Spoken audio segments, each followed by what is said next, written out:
Buenas tardes. Vamos con el programa ejecutivo de gerencia 85 años de PwC en Venezuela. Grandes autores contemporáneos. Nuestro invitado de hoy, Juan Carlos Lucas, con su libro Líderes Despiertos. 3 claves para transformar tu liderazgo, tu empresa y tu vida. Habla Manuel Briceño, que nos estará acompañando ante el evento. Vamos a hacer la introducción de nuestro ponente invitado. La actividad principal de Juan Carlos desde hace 20 años es el diseño y desarrollo de programas de liderazgo, innovación, maestría personal y coaching. Estos programas pueden desarrollarse tanto en empresas, universidades, desde su escuela, en la que forma líderes y coaches, con un modelo integral que ha desarrollado a lo largo de los años. Previamente, desarrolló una destacada carrera como científico, obtuvo premios y subsidios para investigación, llegando a ser director de un centro de investigación en el área de polímeros. El doctor Juan Carlos Lucas es director de su propia consultora Master Coach Professional, AACOP y FICOP, autor y speaker internacional. Es director de Transformar, Centro de Aprendizaje para el Cambio y director académico del programa de liderazgo y coaching profesional, ambos en SEADE en partnership con Hacer Historia. Ha trabajado para Banco Santander, Dow, Bridgestone, Nidera, Sinopec, Ayala Ledesma, entre muchas otras empresas.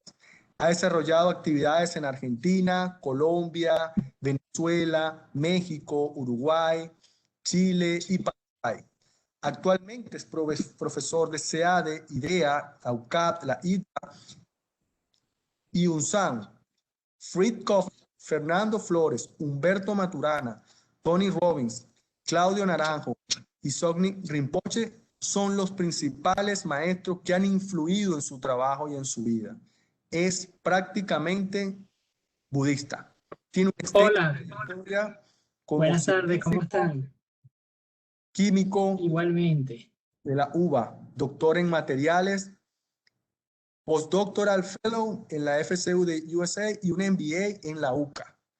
Para presentar a Juan Carlos, voy a dar la bienvenida también a Pedro Pacheco, nuestro socio principal de PwC Venezuela, para que le dé la bienvenida a Juan Carlos Lucas. Adelante, Pedro. Gracias, Manuel.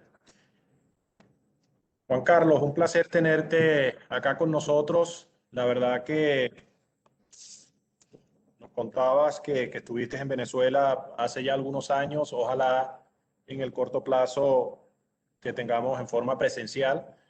Mientras tanto, el día de hoy vamos a disfrutar sin lugar a dudas de una de tus ponencias con una amplia experiencia, como acaba de señalar Manuel, y comentarle a los asistentes Wow. este es el tercer evento que llevamos a cabo dentro de este programa que estamos desarrollando durante el año 2021. Les recuerdo que mensualmente tenemos a un invitado destacado, cuya característica, además de ser un profesional destacado en su área, es el hecho de que también haya escrito un libro.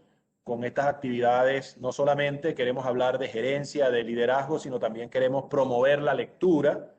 Y en este caso en particular, el día de hoy, pues, Sí, uno ve. estará hablando de su más reciente libro, Líderes Despiertos, que sin lugar a duda es Es donde han vital sacado la palestra. para las actuales circunstancias de gerenciar en un entorno Sí, tan complicado como es el entorno pandemia.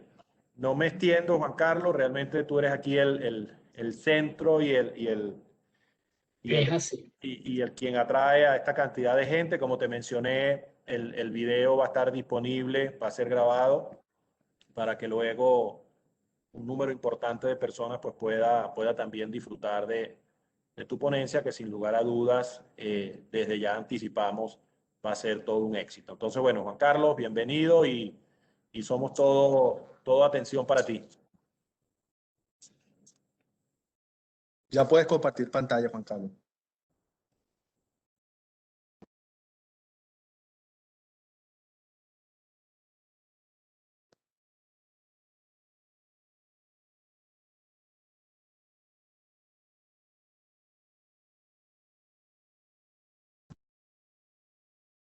Listo, Juan Carlos, ya se ve perfecto.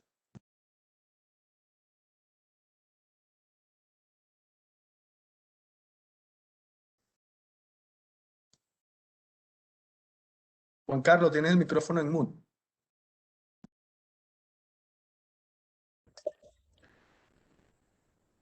Hola, no se escuchó nada de lo que dije antes, el saludo, nada. Puedes iniciar perfectamente, todo perfecto, Juan Carlos. Arranca. Bueno, no, yo lo que decía recién es que para mí era un honor y un placer poder estar compartiendo con ustedes y participar de este proyecto de distintos aportes de distintos autores. Así que muy feliz. Respecto de la ponencia, se llama Líderes Despiertos, decía como el libro que se publicó hace poquitas semanas. Y bueno, voy a contarles de qué trata este asunto de líderes despiertos. Quería hablar de tres claves. Yo digo que hay tres claves fundamentales que tenemos que comprender para estar a la altura de los desafíos que nos esperan en el mundo, ¿no? En primer lugar, tenemos que el desafío de liderar la reinvención permanente. Vivimos en un mundo en el cual los cambios tienen una naturaleza y una velocidad que hacen que esto sea mandatorio, la reinvención permanente. Segundo, obviamente, desarrollar ese ritmo de transformaciones implica una gran fortaleza personal. Y por último, y esto voy a tratar de dejarlo más claro a medida que avancemos, hoy más que nunca necesitamos cultivar conciencia en nuestra vida. Los desafíos que enfrentamos requieren una gran capacidad de estar presente, atento y ecuánime ante el mundo y ante nuestra propia vida. Entonces, primero, liderar la reinvención permanente. Recientemente hubo estudios muy impactantes acerca de la naturaleza de los desafíos que nos esperan y hay un autor, Tony Seba, muy reconocido, que plantea que estamos enfrentando ya no una disrupción o distintas disrupciones particulares en mercados particulares, sino que se viene una disrupción masiva en los 5 sectores que son los motores de transformación de la economía, que son la informática, la energía, los alimentos, el transporte y los materiales. Estas transformaciones y estas disrupciones masivas que están ocurriendo van a tener un impacto enorme. En primer lugar, van a permitir reducir un orden de magnitud los costos, van a permitir aumentar un orden de magnitud la eficiencia, reducir un 90% el uso de recursos naturales y una reducción enorme de entre 10 y 100 veces de los desperdicios. Y esto tiene que ver con la reducción en general de los costos que trae aparejada la disrupción tecnológica que viene y ya viene a la vuelta de la esquina. Y esto va a hacer que pasemos del modelo tan central en las últimas décadas, ¿no? De la producción tiene que estar centralizada, se basa en la extracción de recursos y en tener una escala eficiente para funcionar, que en general es una escala grande. De ese modelo tan típico vamos a pasar a un modelo que podríamos llamar localizado, en el cual la creación y la producción ocurre a partir de bloques que no tienen escasez. Esto tiene que ver con las características de la nueva tecnología y de las disrupciones que enfrentamos. O sea que es un movimiento contrario a esta globalización general de la industria que hemos tenido. Lo que sí se va a globalizar es la creación, la colaboración, el diseño, las ideas innovadoras. O sea, las redes de colaboración van a ser cada vez más globales, pero la producción se vuelve local. O sea que van a desaparecer eventualmente las ventajas geográficas y va a ser el auge de las áreas autosuficientes, que ya no van a ser grupos de países ni grandes países, sino que van a ser regiones más específicas que van a tener las características y las condiciones que permitan abrazar el nuevo modelo productivo de la mejor manera. Entonces el futuro quizás no sea tanto de Estados Unidos, sea más de California, o sea de pequeños países como Israel, etcétera. Ahora, este cambio es un cambio enorme y las tecnologías que van a movilizar ese cambio ya las conocemos. No es que van a aparecer cosas muy misteriosas que tenemos que esperar, sino que el propio proceso de refinamiento de las tecnologías de las que ya disponemos va a producir una revolución en los próximos 4 o 5 años, no estamos hablando de mucho tiempo. Entonces, una cosa interesante que tenemos que ver para entender los desafíos que enfrentamos es que las capacidades tecnológicas que en un momento dado tenemos como civilización definen nuestro potencial. Tener la capacidad tecnológica no implica que vamos a realizar la potencialidad que nos brinda esa capacidad.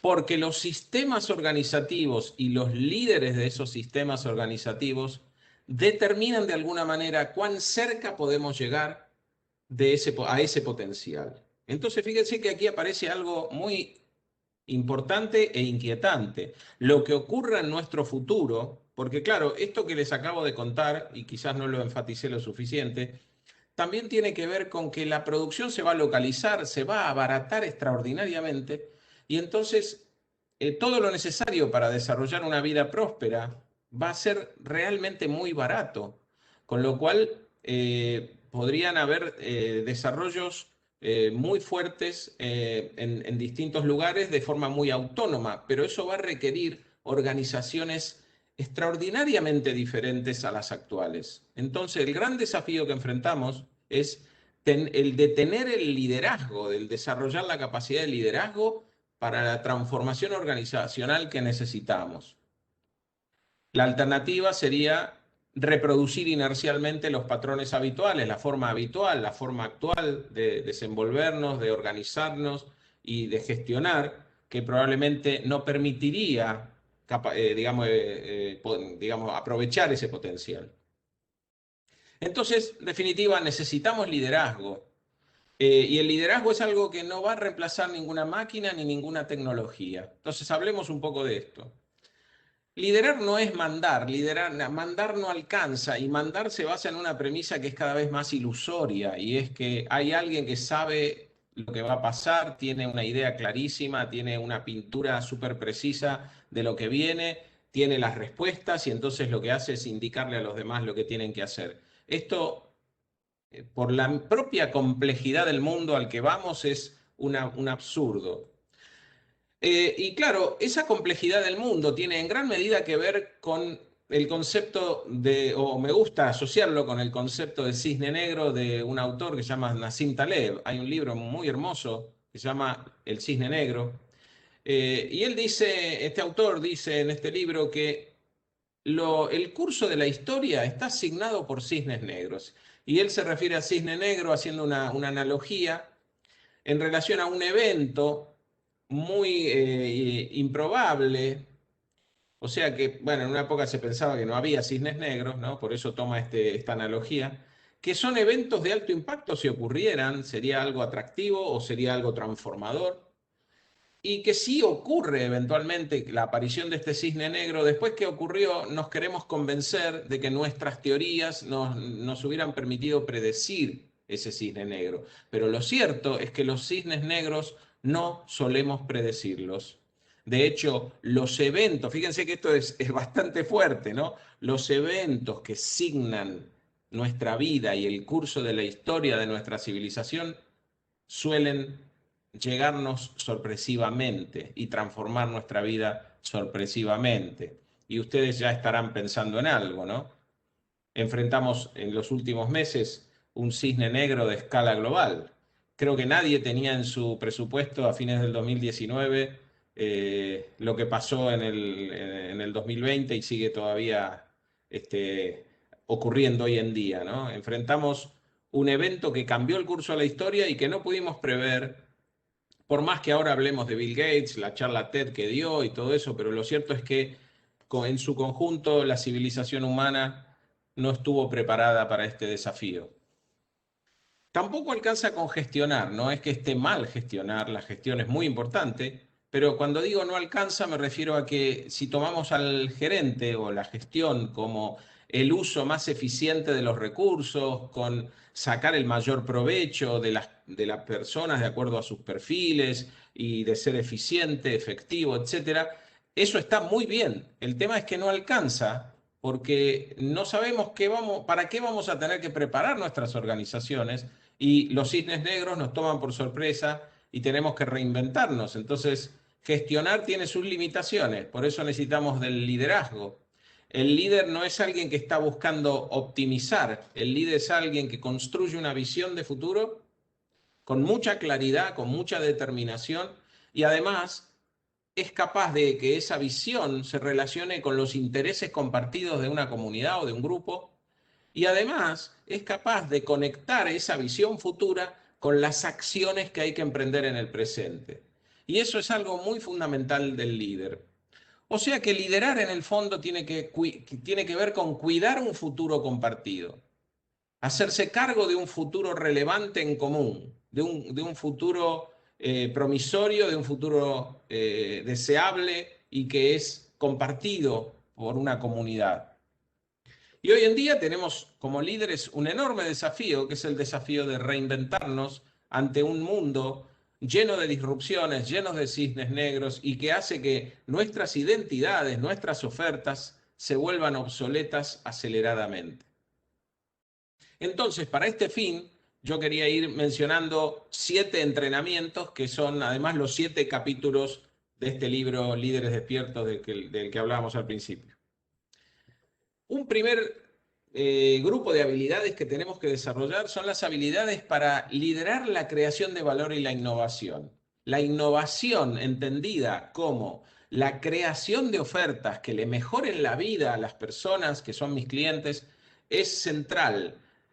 Nuestra identidad tiene que ver con lo que los clientes perciben en nosotros como oportunidad de valor para ellos. Y eso eventualmente va cambiando y tenemos que estar abiertos a esa reinvención. Y obviamente para hacer de estas innovaciones una realidad, tenemos que aprender a trabajar con otros colaborativamente, de manera mucho más horizontal que hace décadas atrás, entendiendo que los equipos humanos y los grupos humanos, cuando trabajan en pos de un objetivo común, lo que construyen son redes de conversaciones colaborativas para producir cuidado de clientes. Y ahí los clientes son no solo los externos, sino todos los que reciben una promesa son clientes.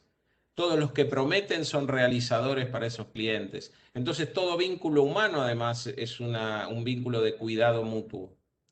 Y eso tenemos que aprender a entrenarlo y desarrollarlo fuertemente. Segundo desafío, habíamos dicho, es desarrollar poder personal o fortaleza personal. Necesitamos resiliencia, ¿no? Cuando se habla de la resiliencia se dice, la resiliencia es la capacidad de fortalecernos ante la adversidad.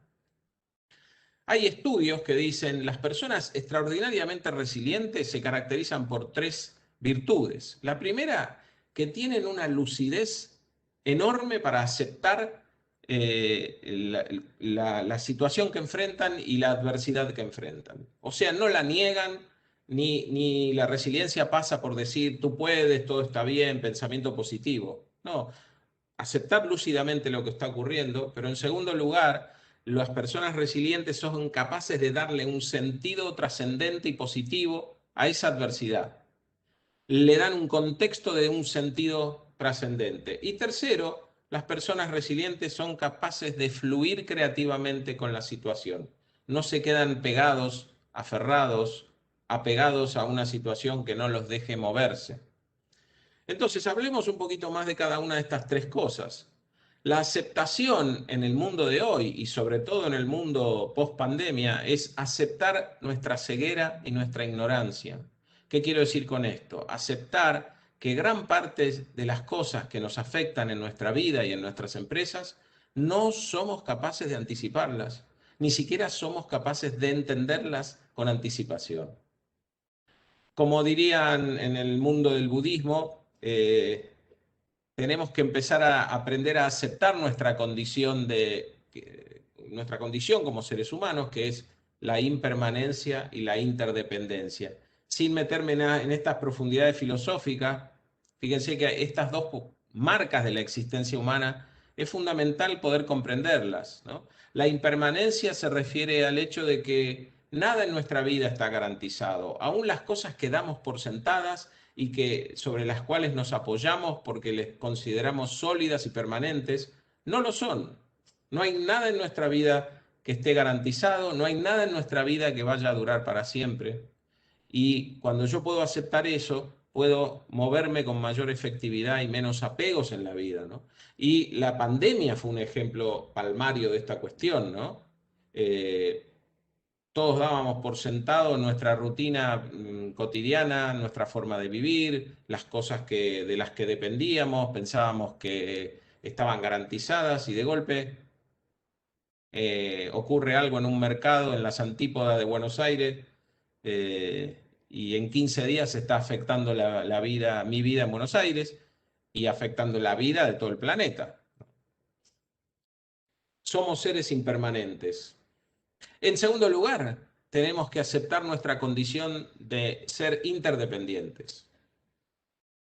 No es que podemos separarnos del resto, no es que podemos hacer nuestra vida, o no es que podemos levantar un muro y olvidarnos de lo que hay detrás del muro.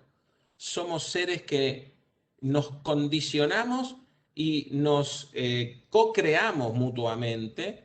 Entonces, de nuevo, la pandemia es un ejemplo muy fuerte de eso, ¿no? O sea, todos estamos relacionados con todos y no hay manera de salvarse solo, porque en el fondo estamos todos en un mismo barco. Segunda cuestión que caracteriza a las personas resilientes es el sentido, la construcción de sentido que hacen, ¿no?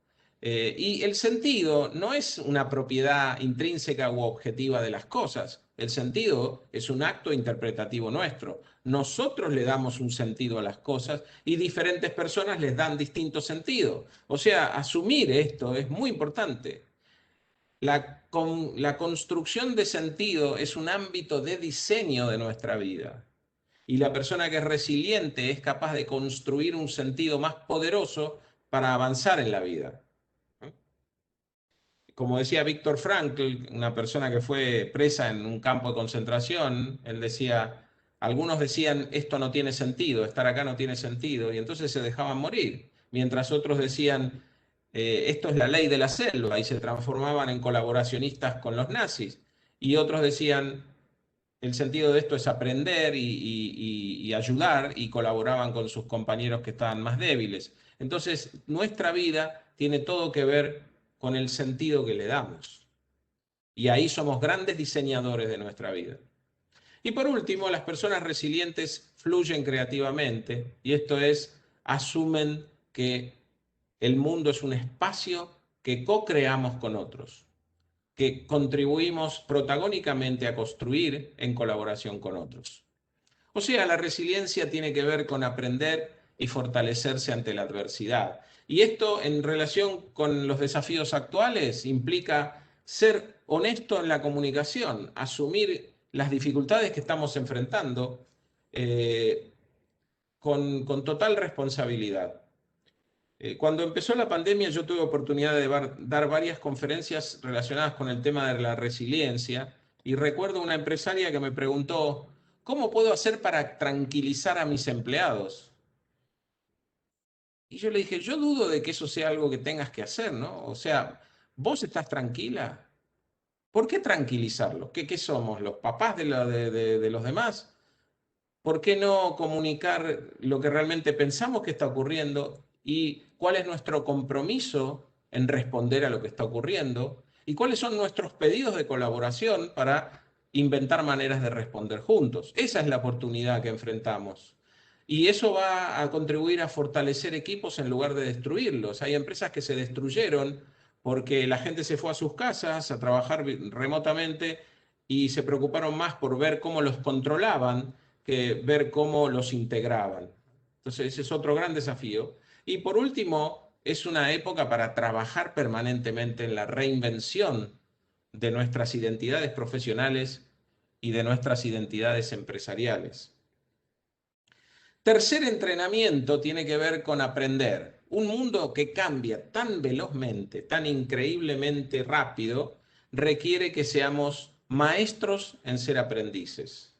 Y esto tiene que ver con estar permanentemente abiertos a nuevos puntos de vista y a reentrenarnos en nuestros hábitos, porque también, además de que se vuelven obsoletas nuestras ofertas, se vuelven obsoletas nuestras empresas, nuestras profesiones, también se vuelven obsoletos nuestros hábitos y tenemos que hacer una especie de reingeniería de hábitos. A mí me gusta plantearlo así. La condición nuestra como seres humanos es estar, como diría el filósofo Heidegger, arrojados en el presente hacia el futuro, en una flecha temporal que no elegimos, no decidimos estar aquí, y en esa situación, en esa condición, aparecen permanentemente en nuestra situación actual nuestro pasado, nuestro presente y nuestro futuro. El pasado aparece como una predisposición cultural. Nos lanzamos al futuro desde la tradición histórica a la que pertenecemos, ya sea nuestra cultura como países, nuestra pertenencia a organizaciones, a credos, etc. Tenemos una matriz histórica cultural desde la cual miramos el mundo y el futuro. Al mismo tiempo, el presente aparece en nosotros como los compromisos que tenemos, las dificultades que enfrentamos, las promesas que hacemos, las promesas que nos hacen. Y el futuro, en definitiva, aparece como posibilidades que vemos al mirar hacia adelante. Y desde allí es que declaramos, por ejemplo, una misión, queremos hacer algo, entonces nos encaminamos y esa declaración de misión es la que organiza nuestras iniciativas de aprendizaje y cambio. Entonces desde allí es que debemos recrear los hábitos, nuestros hábitos, para poder navegar hacia el futuro que declaramos, el futuro que queremos. Después, el cuarto entrenamiento que tiene que ver con el fortalecimiento personal, tiene que ver con desarrollar fortaleza emocional. Las emociones no son cosas que nos perturban y que habría que tratar de evitar. Las emociones son el combustible de nuestra vida y hay dos grandes desafíos. Tenemos que aprender a ser competentes para navegar tormentas emocionales, y me refiero a los enojos, los miedos, etcétera, que aparecen en nuestra cotidianeidad. Y aún más importante para los líderes, ser capaces de articular estados de ánimo poderosos. Cuando me refiero a estados de ánimo, me refiero a emociones que son menos obvias que las emociones más básicas, tipo enojo o miedo. Son casi formas de estar en el mundo, ¿no? Por ejemplo, un estado de ánimo de resignación o un estado de ánimo de ambición. Son casi como una forma en la que vemos el mundo y el futuro. Por eso es tan importante para los líderes, porque si nuestros estados de ánimo no son adecuados, no vamos a poder movernos a la acción, no importa los recursos y los talentos con que contemos. Entonces, como decíamos, un estado de ánimo, si yo digo resignación es un estado de ánimo, detrás de eso hay una interpretación, hay una valoración automática. Nada va a cambiar aquí, no vale la pena el intento. O sea que es como la renuncia a algo que nos importa. Entonces, de alguna manera, el estado de ánimo refleja la emocionalidad con la que nos conectamos con nuestro futuro. Por eso es tan importante, como les decía, para los líderes. Entonces, en el esquema que hicimos antes, los estados de ánimo son ese motor que nos lanza hacia el futuro. Y por eso nosotros vemos cotidianamente que quienes estamos como un consultor o otro tipo de actividad en la cual podemos estar visitando organizaciones diferentes, en cada organización hay un predominio de cierto estado de ánimo, hay un estado de ánimo dominante. Y por eso nos pasa que en cierta organización decimos, esto aquí fluye, hay una serie de posibilidades que están disponibles, de las que se conversa y con las que se trabaja, y me voy a otra organización y bueno, aquí esto que allá es tan natural, aquí no podría ocurrir ni en 1.000.000 de años, hay otro estado de ánimo, hay otra relación con el futuro que tienen las personas. Entonces, un gran desafío de fortalecimiento personal y de equipos es un desplazamiento anímico, desde estados de ánimo limitantes, como pueden ser estos, el agobio, la frustración, la victimización, el escepticismo, el resentimiento, poder movernos hacia estados de ánimo que sean poderosos combustibles para la transformación, resolución, ambición, aceptación, apertura, protagonismo, etc. O sea que en definitiva podríamos decir que el techo de nuestra capacidad de liderazgo es nuestra incompetencia emocional. Podríamos decir incluso algo mucho más duro. El techo de nuestro bienestar y nuestra plenitud es nuestra incompetencia emocional. nuestra felicidad se parece mucho más a nuestras emociones habituales que a nuestra cuenta bancaria. Quinto entrenamiento, también relacionado con el fortalecimiento personal, es que tenemos que aprender a cultivar conversaciones poderosas. Los seres humanos somos seres lingüísticos, nos creamos a nosotros mismos en el lenguaje y tenemos que aprender a cultivar conversaciones para ampliar posibilidades y conversaciones para coordinar acción, construir confianza y producir satisfacción de clientes. Entonces, en relación al esquema que veníamos presentando, me lanzo al futuro, mi combustible son mis estados de ánimo, a veces tengo que articular estados de ánimo más poderosos, moverme hacia la misión, y la forma en que me muevo es desarrollando las conversaciones que me faltan para lograr hacer realidad mi misión. Como se dice en la jerga del coaching, se dice esta frase: si nos faltan resultados, nos faltan conversaciones. Una pregunta sería: ¿qué conversaciones faltan en mi vida para lograr lo que quiero? ¿Qué conversaciones faltan en mi empresa para lograr lo que quiero?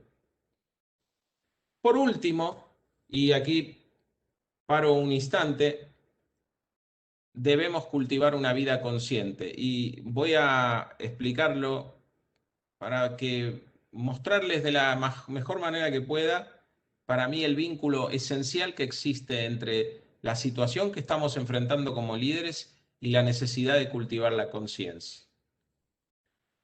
Necesitamos conciencia entendida como atención, presencia, apertura. A mí me gusta cómo lo plantea este maestro espiritual, algunos quizá lo conozcan, George Gurdjieff, que él decía que el desarrollo espiritual del hombre era el desarrollo de su conciencia. Y que eso era muy difícil para el hombre porque en general está dormido, dice Gurdjieff, ¿no? Está dormido quiere decir que está distraído. Hay estudios recientes de la Universidad de Harvard que dicen que una persona normal, común, promedio, está distraída en sus pensamientos la mitad del tiempo. O sea, la mitad del tiempo que estamos despiertos en vigilia, no estamos atentos a lo que está ocurriendo, sino que estamos viajando al pasado y al futuro. Nos estamos perdiendo lo único que tenemos seguro en la vida, que es lo que está pasando ahora. Entonces él dice, eso es un problema, porque el ser humano está dormido. Y el hecho de que esté dormido, además, hace que viva una vida mecánica, dice Gurdjieff. Y esto, otra vez, ¿qué quiere decir? Que cuando yo estoy distraído, quienes conducen mi vida son mis hábitos. O sea, me muevo casi en piloto automático, reproduciendo aquello con lo que ya estoy habituado. Entonces él dice, esto es un gran problema. Vivimos dormidos una vida mecánica. Ahora, podemos trabajar para desarrollar la conciencia, dice Gurdjieff, y si no, eventualmente la vida nos da choques. Y para Gurdjieff los choques son cualquier evento que me hace salir de ese piloto automático. ¿Vieron cuando a alguna persona o a nosotros mismos nos pasa que sufrimos un accidente, salimos ilesos y empezamos a preguntarnos por qué corría tanto? ¿Por qué estaba tan enloquecido y tan absorbido por esta carrera? ¿Para qué? ¿Qué estaba buscando? Ni siquiera lo pensaba. Era como estar en piloto automático, ¿no? ¿Por qué priorizaba como priorizaba? ¿Por qué hacía las cosas que hacía? ¿Por qué no atendía otras cuestiones que no atendía? Y el impacto de esa falta de conciencia y de esa entrega al automatismo se expresa en, podríamos decir así, una dificultad para digamos, acoplarse a la vida que a uno le toca vivir, ¿no? Y eso se expresa en el estrés laboral. El estrés laboral, por ejemplo, hace poco fue declarado enfermedad por la OMS, está en la lista de enfermedades. En el caso particular de Argentina, estudios indican que el 80% de los argentinos declara que sufre de estrés. La pregunta es si estamos preparados para el ritmo de los cambios que venimos experimentando en los últimos años. Y encima el horizonte es que los que vengan sean mucho más acelerados. Entonces, ¿qué estamos haciendo, no? Ahora, la plenitud, la conciencia es algo que se puede cultivar y esta es una buena noticia. O sea que la capacidad de vivir consciente, pleno y feliz depende de nosotros también. Es una habilidad que se puede entrenar. Y entonces, ¿cuáles son los entrenamientos aquí? Cuando Gurdjieff dice vivimos una vida mecánica, en un punto está diciendo estamos adictos a nuestros hábitos. Estamos adictos a nuestros hábitos y al final no estamos eligiendo, simplemente nos estamos dejando llevar por la inercia. Entonces, una de las fuerzas inerciales compulsivas más fuertes del ser humano es su ego. Por eso, aprender a vivir conscientemente es aprender a estar atento a las compulsiones de mi propio carácter, de mi propia personalidad y de cómo éstas me arrastran. Cómo estoy intentando defender una idea de quién soy en la que se me va la vida. Entonces, por eso a mí me gusta decir que el trabajo con el ego es para cambiar la relación de poder con el ego y no estar tan sujeto y arrastrado por esa compulsión a defender cierta forma de ser y ciertas cuestiones. Y por último, también el entrenamiento de cultivar una mente atenta, también podríamos decir domar la mente, ¿no? Otra forma de mecanicidad, como decía Gurdjieff, es lo adictos que estamos a todos nuestros pensamientos y el nivel de agitación mental que tenemos. Estamos como totalmente sustraídos e hipnotizados por nuestros propios pensamientos muchas veces. Y entonces aquí hay un camino de entrenarnos en serenar nuestra mente, en no dejarnos llevar, y cuando eso lo logramos, nos volvemos menos caprichosos, menos aferrados a buscar placer y evitar dolor, y por ende empezamos a recorrer una vida más centrada, más ecuánime, menos afectada por los vaivenes, que no hace que no nos pongamos eufóricos con los éxitos ni deprimidos con los fracasos. En definitiva, a navegar mejor la impermanencia y la interdependencia de la vida. Y claro, en las tradiciones de sabiduría está la meditación como una práctica, en el caso del budismo en particular, muy central y muy desarrollada, muy refinada. Pero la verdad es que en todas las tradiciones de sabiduría existen prácticas similares que tienen por objeto enfocarnos, hacernos presentes, serenarnos, ¿no? Como podría ser la oración en el catolicismo. Lo interesante del budismo es que ha tenido un encuentro muy fructífero con la ciencia en los últimos 30 años y hoy se ha podido verificar científicamente, observando el sistema nervioso de los meditadores, el impacto enorme que tienen las prácticas meditativas sobre la serenidad, el centramiento, el bienestar, etcétera, durante la meditación. Pero no solo eso, sino que cuando el meditador progresa en su práctica, también empiezan a aparecer lo que se suele llamar rasgos alterados. O sea, la persona empieza a tener algo así como virtudes nuevas que aparecen, ¿no? Por ejemplo, el amor compasivo, la ecuanimidad, la generosidad, etcétera, no solo cuando está meditando, sino en su vida cotidiana. O sea que la meditación es una práctica que nos puede permitir entrenarnos para vivir una vida más consciente, con más presencia, con más atención, con más plenitud. O sea, es una práctica que está al alcance de todos. ¿Y por qué es tan importante este último punto para mí? Porque en un mundo como el de hoy, solo como líderes despiertos podemos navegar nuestra vida de manera de estar abiertos a reinventarnos, a fortalecernos, a vivir en plenitud. Solo estando plenamente presente a la novedad del momento presente, a la frescura del momento presente, voy a poder dar una respuesta creativa que vaya más allá de mis patrones habituales reiterados una y otra vez. Por eso necesitamos para nuestro futuro líderes despiertos. Pequeña publicidad antes de terminar, invitarlos a mi podcast, Bienvenidos para Conversar, en cualquier plataforma, en particular en Spotify pueden encontrar mi podcast. Y en segundo lugar, respecto de mi libro, contarles que en mi página, que es www.jclucas.com.ar, pueden registrarse y descargar gratuitamente toda la primera parte del libro, ¿no? Toda la introducción y el primer capítulo. Esto como una invitación. Bueno, de mi parte esto es todo. Les agradezco por la atención y quedo a disposición de ustedes.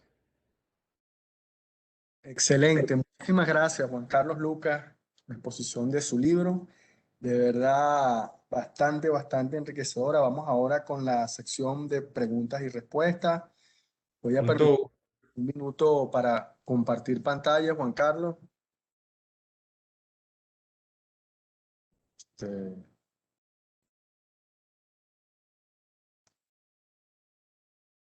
dame un minuto.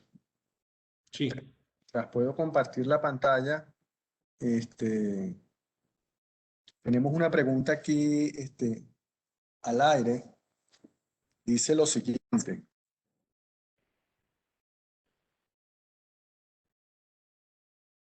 ¿Cómo puede hacer el líder? Perdón, ¿cómo puede el líder romper la adicción a sus hábitos en un mundo tan dinámico y cambiante? Bueno, en rigor, un mundo dinámico y cambiante de alguna manera desafía mis hábitos. Yo a veces doy el ejemplo, imaginen un empresario que tiene su empresa en Caracas y decide que quiere abrir una oficina en Tokio.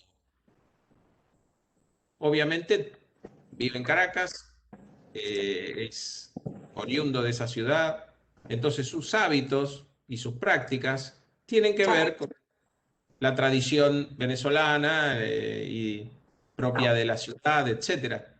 Cuando se va a Tokio, es probable que casi nada de lo que haga funcione, por el hecho de que las prácticas y los hábitos propios de Japón son muy diferentes. Entonces, todos los hábitos que la persona tiene, la forma incluso de saludar a la gente, de disponerse ante las personas, casi que nada de lo que sabe y que le surge en piloto automático le sirve.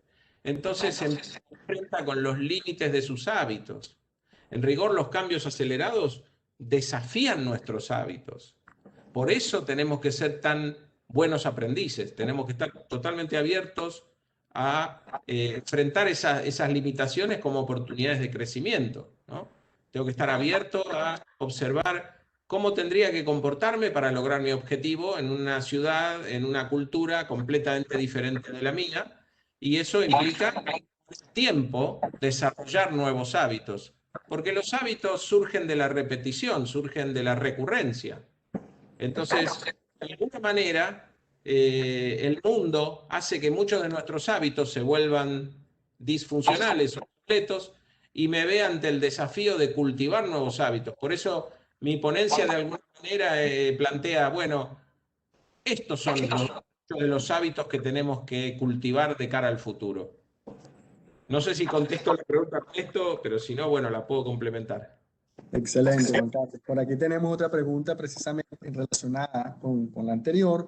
Dice, para hacer los cambios, ¿considera Juan Carlos Lucas la importancia del pensamiento crítico? Bueno, yo tendría dos opiniones contrapuestas.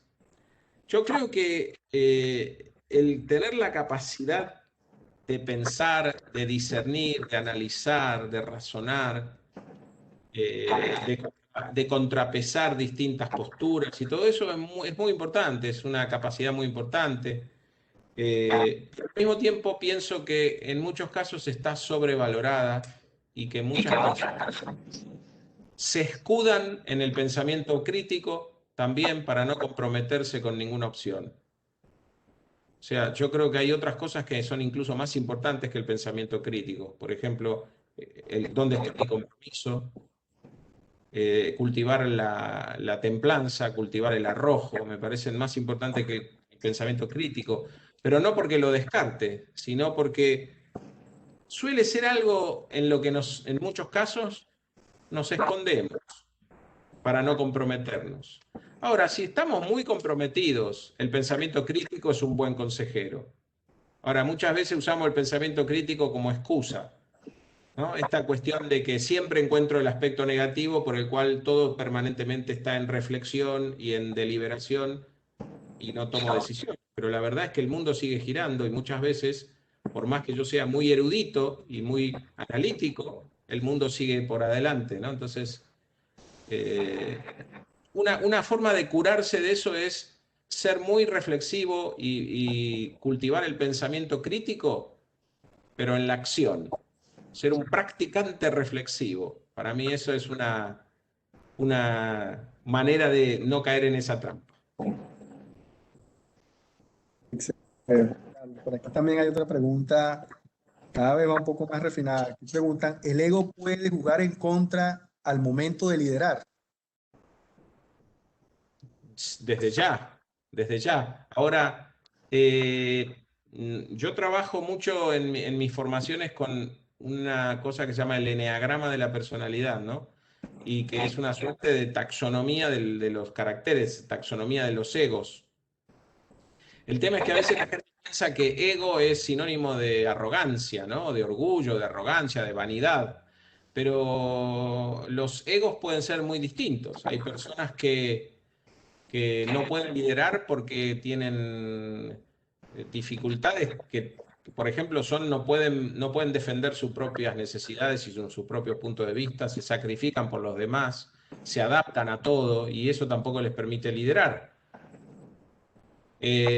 Entonces, desde ya que la respuesta es sí, el ego puede jugar en contra al momento de liderar cuando no soy consciente de los sesgos de mi carácter. O sea, es muy importante para el líder el autoconocimiento del carácter, porque el carácter es una especie de sesgo que tenemos.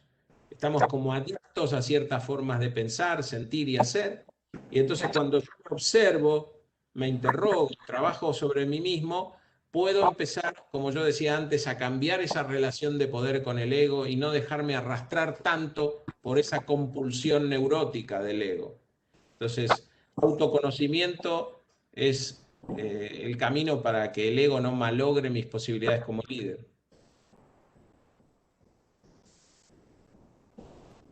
Excelente. Tenemos por aquí otra pregunta. Ya va. Un minuto porque son varias. Hay preguntas y hay muchos elogios, ¿ok? Por tu libro. Muchas personas dicen, vamos, voy a leer el libro. Interesantísimo. Muchos elogios por aquí, Juan Carlos, de verdad. Tal vez hay más elogios que preguntas. Aquí preguntan,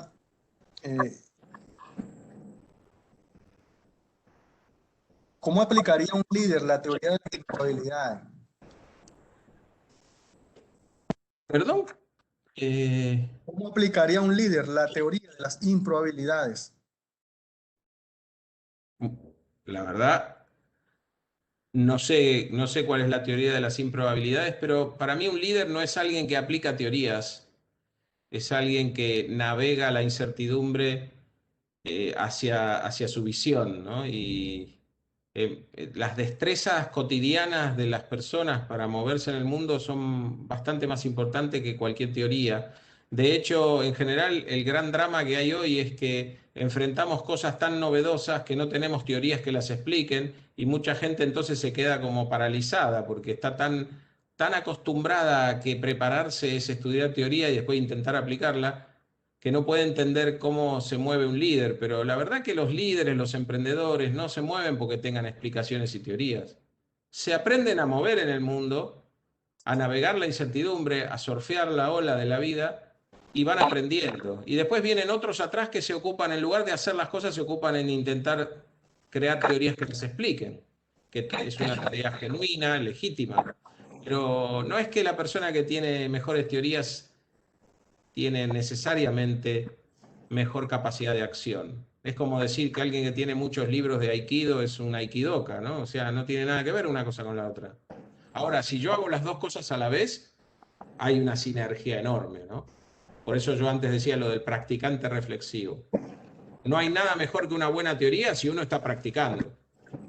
Ahora, si uno no practica y pretende que la teoría mágicamente desarrolle la capacidad de acción, ahí es donde aparece la dificultad, ¿no? Este, voy a hacer antes de hacer un pase con Pedro que tiene una pregunta. Hay una pregunta por aquí que tiene bastante interés. Un líder dice, ¿cómo puede el líder manejar una situación con las personas conflictivas de la organización? ¿Las sacamos o las reeducamos? Bueno, es interesante la pregunta, pero quizás es muy general en el sentido de que puede haber, en definitiva, conflictivo es una etiqueta que nosotros le ponemos por su conducta, pero lo que para algunos es conflictivo, para otros es ser creativo, ¿no? Entonces, yo entiendo que lo más importante es trabajar para que las personas puedan encontrar su lugar, ¿no? Y en la organización. Y eso implica que la persona, más allá de su carácter, pueda aceptar ciertas cuestiones que hacen a la convivencia, ¿no? Como si yo dijera, bueno, ¿cómo hago para incorporar en la sociedad? Estoy haciendo una exageración total, no lo tomen literal, pero como ejemplo, como analogía. ¿Cómo puedo hacer para aceptar a una persona que es un delincuente en la sociedad? Y bueno, a lo mejor no puede estar.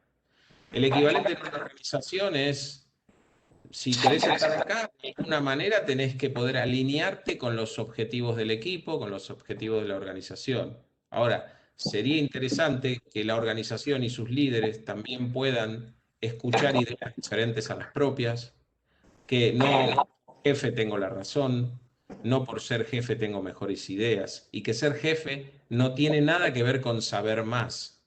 El jefe es el que tiene la responsabilidad por encaminarnos hacia los resultados y los objetivos, pero puede nutrirse perfectamente de ideas de otros que sean mejores que las propias. O sea, de hecho, su responsabilidad sería poder capitalizar las ideas de todos. Y es cierto que hay muchos líderes que piensan que como son jefes, tienen más valor sus ideas, ¿no? Entonces, yo creo que, como pasa con la democracia, hay ciertas pautas básicas que tenemos que respetar para convivir, pero que deberíamos también poder enriquecernos con las diferencias. Entonces, conflictivo me suena demasiado general para poder contestar algo más preciso, pero bueno, hay gente que es conflictiva, pero es muy productiva y aporta mucho valor. Gente que es conflictiva simplemente porque se resiste a lo nuevo y entonces es un lastre para la organización, eventualmente. Entonces, depende de cada caso, pero tenemos que poder convivir en la diferencia. Eso es fundamental para poder ser creativos, ¿no? Excelente, Juan Carlos. Voy a darle entonces pase a Pedro que tiene una pregunta y vaya hacia las palabras, hacia el final del evento. Muchísimas gracias, Juan Carlos. Te dejo con Pedro. Pedro, adelante. Gracias, Manuel. Juan Carlos, la verdad que encantado con tu ponencia. La he, la he disfrutado y he aprendido mucho de los conceptos que has compartido la tarde de hoy con nosotros. Tengo una pregunta que tú creo que en una de las respuestas asomabas, que es el miedo y el temor que en este momento sienten las personas y las organizaciones, o sea, y el miedo paraliza. Y observamos que hay personas que esta situación las ha paralizado, pero también observamos que hay organizaciones que están en esa misma posición, o sea, culturas que en el día a día utilizan expresiones como vamos a ver qué pasa, vamos a esperar a que esto pase y no hacemos nada porque las cosas pasen. ¿Cómo motivar a esas personas y a esas organizaciones que hoy claramente se sienten que se quedaron inmóviles, que se quedaron paralizadas frente al miedo de que lo que estaba, como tú bien mencionabas al principio, ya esto mucha gente lo venía predicando, tú mismo desde hace años vienes hablando de muchos de estos cambios y realmente la pandemia lo que hizo fue que actuó como un catalizador positivo, lo que estaba previsto que iba a ocurrir dentro de 5, 10, 15 años, pues un buen día se nos hizo en el presente y eso paralizó a mucha gente. O sea, la gente se consiguió y ahora qué hago, ¿no? Entonces, ¿Cómo mover a esa gente que hoy en día está paralizada? Y repito, tanto personas como empresas que claramente han tomado esa decisión de vamos a ver qué pasa, vamos a esperar a que esto pase. Bueno, es una pregunta importante, también tiene muchas aristas, creo yo. El miedo puede tener un aspecto positivo y un aspecto negativo, ¿no? El aspecto positivo es que es como un sistema de alarma, ¿no? Eh, presta atención, hay cosas que pueden salir mal, hay amenazas, ¿no? Ahora, cuando el miedo se desboca, digamos, se transforma en ansiedad y la gente queda movilizada, como desesperada, ¿no? Eh, yo creo que estamos en un momento en el cual tenemos un desafío que implica una conciliación de cosas opuestas, ¿no? Tenemos que cultivar mucha serenidad para enfrentar esta encrucijada, mucha templanza, pero al mismo tiempo tenemos que cultivar también arrojo, confiar en nuestros recursos y salir a reinventarnos, porque no es un momento en el cual esperar sirva para algo, porque lo que está pasando no tiene retorno, y no solo por la pandemia, sino por todo lo que yo contaba antes. Eh, es mucho mejor moverse y equivocarse que quedarse quieto, creo yo. Y ese puede ser a lo mejor un estimulante para las empresas, ¿no? La decisión de quedarse quieto quizás sea aún más riesgosa que tomar acción y equivocarse. Sin lugar a dudas, coincido, coincido 100% con lo que señalas. Y indudablemente que estamos en un momento histórico, ¿no? Un momento de trascendencia. Yo he comentado en varias oportunidades que dentro de 10, 15, 20 años nos van a preguntar qué hiciste en el 2020, qué hiciste en el 2021. Y probablemente te pregunten qué hiciste en el 2018, en el 2015 y tengas que detenerte unos minutos a pensar y qué pasó en ese año. Mientras que el 2020 y el 21, sin lugar a dudas, que son años históricos y trascendentales. Y creo que una forma también de motivarnos es construir esa respuesta hoy que vamos a tener que dar dentro de 10, 15, 20 años. O sea, porque una respuesta de que me quedé paralizado y no hice absolutamente nada pues no nos deja bien parados frente a una respuesta bueno, de que aprovechamos las oportunidades y las ventajas y los retos que esta nueva realidad nos dio. ¿Sabés, Pedro, que yo en algunas charlas pongo una frase que es: ¿cuál es la nueva identidad que tenés en proceso de diseño para cuando la actual se vuelva obsoleta? ¿No? Es como decir, esto no es que pasó ahora, sino que esto permanentemente estamos en un proceso de reinvención, estamos en un proceso de disrupción. Entonces, es como, ya no es una cuestión de que, bueno, ocurrió una catástrofe, hay que reinventarse, sino que la pregunta de cómo me voy a reinventar para no perder relevancia es una pregunta que debería ser o debe ser permanente. Sin lugar a dudas, sí, sí. Otra forma es justamente, o sea, siempre tienes que estar preparado para el próximo trabajo. No es que cuando te quedas desempleado entonces piensas, sino que siempre tienes que estar preparado para ese evento, ¿no? Oye, nuevamente, Juan Carlos, la verdad que ha sido un disfrute el tenerte acá el día de hoy. Ojalá que esta sea una de muchas presentaciones, momentos que podamos compartir. Recordarle a los participantes que ya tenemos disponibles las ponencias anteriores, tanto de Juan Carlos como de Javier Fernández Aguado, 2000 años liderando equipos, y la de Juan Carlos Cubeiro, que trató sobre el liderazgo brain friendly, y la de Juan Carlos Lucas, que próximamente también la tendremos a disposición de todos ustedes. Darle las gracias a Nelson Ríos, sin quien esto no hubiese sido posible, gracias a su amistad con Juan Carlos, quien en forma generosa y gratuita nos ha dado esta charla, que también tiene una razón social, que como ustedes saben, en cuanto estas presentaciones son gratuitas, pues invitamos a todos aquellos que puedan colaborar con la Sociedad Anticancerosa de Venezuela, lo hagan.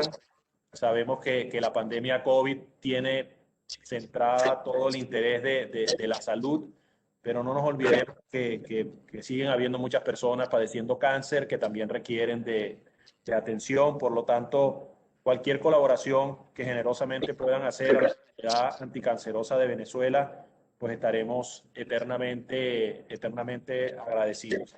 Y ya así para finalizar, bueno, darles el nombre de nuestra próxima invitada. El 3 de junio tendremos como invitada a Marta Grañó, que nos va a estar hablando de un tema muy interesante y que va a mover mucho, que es la pregunta, ¿somos malas madres? Nos va a estar hablando de cómo lograr ese liderazgo, de cómo la mujer se integra a la comunidad empresarial sin descuidar y buscando ese equilibrio de no ser malas madres. Va a ser una charla, al igual que la del día de hoy y la de los meses anteriores, sin lugar a dudas, muy interesante. Y desde ya los invitamos a que aparten en sus agendas el día 3 de junio a las 3 de la tarde, vernos ver nuevamente por acá. Ahora sí, Juan Carlos, muchos éxitos, a cuidarse mucho y mucha felicidad. Manuel, no sé si tienes alguna palabra o ya lo dejamos hasta acá. No, agradecer a Juan Carlos, ¿verdad? Juan Carlos, una más repito, tienes muchísimos elogios por el chat, no lo puedo leer todos, pero también nos quedamos cortos con preguntas, pero bueno, excelente, ¿verdad? Todo muy bueno, todo de verdad. Y recuerden que el próximo 3 de junio a las 3 de la tarde continúa el programa ejecutivo de gerencia, 85 años de PwC en Venezuela, grandes autores contemporáneos. Nuestra invitada, la autora Marta Grañó Calvete, con su publicación Somos Malas Madres. Interesantísimo estará este tema, como ya adelantó Pedro, tiene que ver con ese equilibrio entre el campo de dedicación de la mujer al campo laboral y cuidar a sus hijos. Va a ser un interesantísimo evento. Muchísimas gracias a todos por la audiencia. Cuidarse y tarde.